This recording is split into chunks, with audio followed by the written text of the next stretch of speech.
So culture matters. People that are going to listen to this are probably not familiar with your brand and what you guys do. Yeah. So first things first, what got you so excited about culture?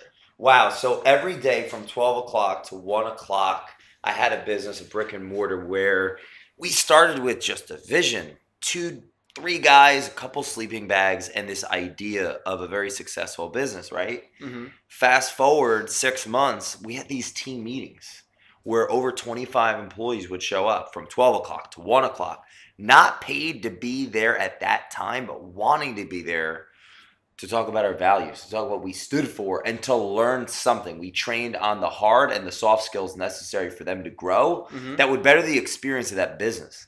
I had read a book that inspired me to get really clear on the values of our organization, Mm-hmm. and it completely changed my life because in those meetings from 12 o'clock to 1 o'clock, I found something that was more important than me, and that was sharing something inspiring and something tacit, like knowledge that people will better themselves Mm-hmm. in. So I said it one night, I'm laying in bed and I'm thinking, how do I make this meeting that's occurring in our business where we're seeing more results, obviously, right? Right. More revenue, better customer experience. Employees love what they're doing more than anything else, is what they're telling me. Like, Mm-hmm.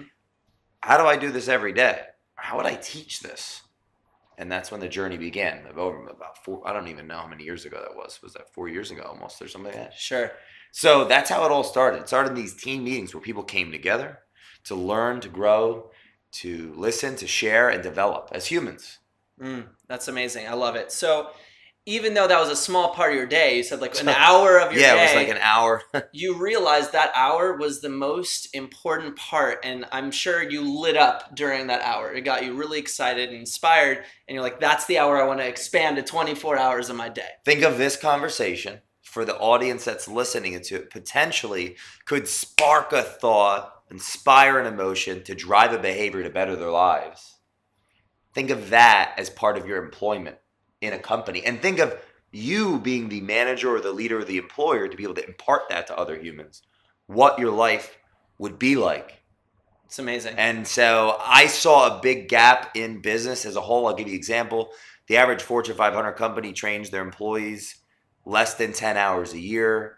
The half-life of the average Fortune 500 company has gone in the last 50 years from 77 years to 25 years, meaning they're just not lasting as long. Mm-hmm. We could go all day about how people are moving from job to job and not feeling significant in their jobs or feeling like they're a part of something and how important that is. Well, I saw what we did in our business to do that, to actually make people be inspired about what they were doing at their job. I Right. saw the impact that it had on the customer. I obviously felt the impact. It gave me meaning in my life, like significance and value to be able to impart that. And I spent the last couple of years codifying that or breaking that down to be able to teach executives that with the intent in the beginning to work with these Fortune 500 companies, and we're getting there now. So. Yeah.